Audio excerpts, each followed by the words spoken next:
So let me ask you this. Are you actually truly building wealth? Or maybe just mistaking comfort for real progress? It's a tough question, isn't it? Hits close to home for a lot of people. Yeah, and today we're going to cut through the usual motivational fluff. We're diving straight into the thinking of someone who really did crack the code, Felix Dennis. Ah, Felix Dennis. The guy went from being a broke poet to building this massive publishing empire, right? Worth hundreds of millions. Exactly. And he was incredibly direct, like zero sugarcoating. Yeah, not your typical self-help guru, that's for sure. More like a drill sergeant for getting rich. Totally. So think of this deep dive as like a shortcut to his core ideas. What really separates the wealthy from everyone else, according to him? And our mission here isn't just motivation, right? It's about unpacking the actionable stuff. Precisely. The sometimes uncomfortable truths about what it takes. Forget feeling good. We're after the raw reality today. Okay, so where do we start? What's the first big Dennis principle? Well, it jumps right out. Ownership. His stance is really stark. Oh, the famous quote, "If it flies, floats, or formicates, rent it." That's the one. Everything else, own it. And he doesn't just mean, like, collecting stuff, does he? No, not at all. It's way more fundamental. He's saying true wealth, the kind that lasts and grows, it comes from equity, from ownership, not just a paycheck. Right, because a salary, well, it has a limit. You're trading time for money. Exactly. There's a ceiling. Mm. But ownership, that gives you leverage, potential for, exponential growth. Like the classic examples, Steve Jobs or Jeff Bezos. Perfect examples. Their immense wealth wasn't really from their CEO salaries, was it? It was the stock, the ownership stake in Apple and Amazon. That's what created the billions, owning a piece of the engine. So Dennis forces you to shift your whole mindset. Yeah. Stop asking only how much can I earn? And start asking. What can I build and own? It's a completely different question about your future. But that path, building and owning, it immediately brings up risk, right? And a ton of effort compared to a steady 9 to 5. Absolutely. Right. Which leads perfectly into his next, maybe surprising point, Which is that the biggest enemy isn't poverty, it's comfort. comfort. Okay, explain that one. How is comfort the enemy? Well, he put it brilliantly. The problem isn't wanting to be rich, it's wanting other things slightly more. Ah, okay, that makes sense. So it's about priorities. Yeah.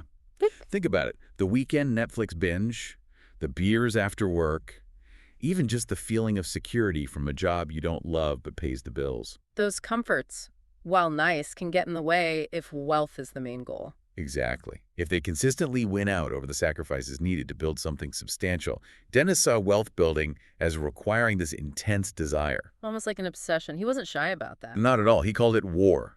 Wealth is war. If you're not willing to bleed in effort, rejection, loneliness, Yeah. then you'll never win the territory. Wow, that's a plum. Very different from the usual manifest your millions talk. Totally different. Yep. And it connects to his views on what kind of person wins this war. It's not necessarily the smartest. Right. He prioritized relentlessness over pure intelligence. He thought sheer determination and self-belief were more critical than, say, a fancy degree. He really did. And look at his own life. Yeah, he barely finished school, right? No silver spoon. None. Uh, He built his empire literally hustling underground magazines on the street. Uh. It wasn't genius in the academic sense. It was grit, persistence, just refusing to quit. Yep. His raw idea sums it up. Yeah. Don't worship intelligence. Worship execution and nerve. Outlearn.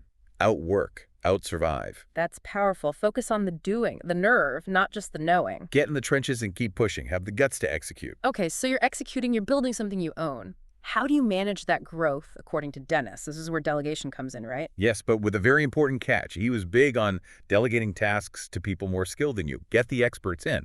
But, and this is crucial, fiercely protect your ownership state. Don't give away the equity easily. So bring in the talent, let them run their parts, but you keep control of the actual asset. Precisely. Think of like Mark Zuckerberg with Facebook early on. Others built key features, but he famously kept majority control.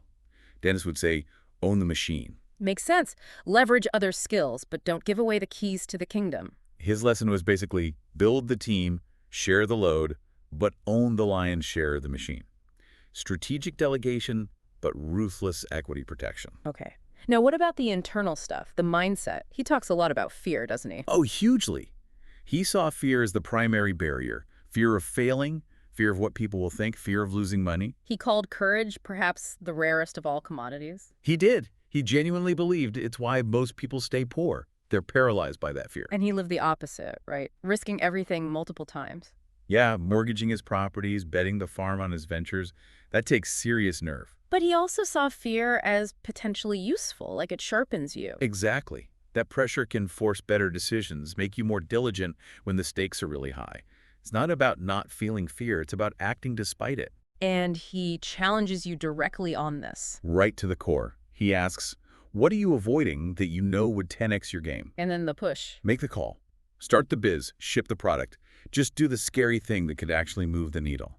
Confront it. It's practical, but it also leads to the less glamorous side. He talked about the sacrifices. Yeah, he was brutally honest about this. No fairy tales. Getting rich demands giving things up. Like what? Time, sleep. Definitely time. Sleep. Absolutely. Strain on relationships, periods of intense stress and worry. Peace of mind, sometimes. At least initially. And he made that crucial distinction. Getting rich is not the same as staying rich or being happy. So important. He was open about his own struggles, right? Loneliness, addiction, even with all the money. It's a warning. Don't lose your soul chasing gold, basically. Exactly. Which brings up the why. His insight was, get rich, but define why. Because if it's just to escape something, like boredom, You'll find emptiness waiting. But if it's to build something meaningful, to serve people, to transform something, then it can be a life well spent. The purpose matters. it grounds the whole endeavor. And ultimately, all roads lead back to one thing for Dennis. Let me guess. Action. Action. Execution. He had zero patience for ideas without follow-through.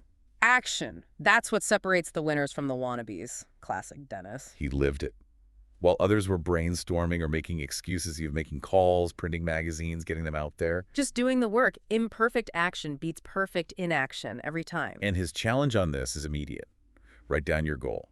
Okay, now take one small, ugly, uncomfortable action in the next hour. Wow, the next hour, no waiting around. None. Ideas rot. Action compounds. Yeah. That urgency again. And his final takeaway sort of sums up the whole competitive, high-stakes view he had. Money's a game.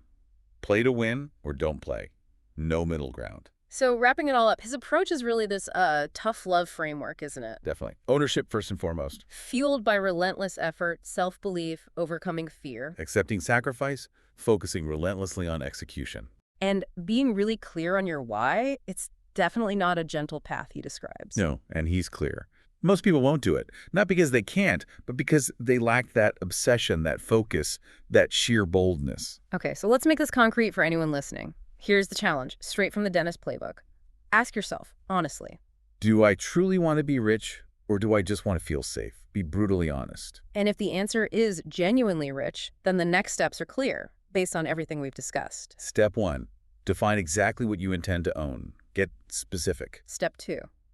Accept what you'll have to sacrifice. Time, comfort, maybe more. Be real about it. Step 3. Build what you'll sell. What's the product? The service? Nail it down. Step 4. Choose who you'll serve. Who is your customer? Your audience? Be precise. And the biggest one? Step 5. Act. Today. Like right now. Not tomorrow. Not after more research. Now. So think about this. What's one single act of ownership, however small, you can start in the next 24 hours? Or maybe, what comfort zone are you willing to step out of right now, this minute, this deep dive? It's just the start. The real game begins with that first action.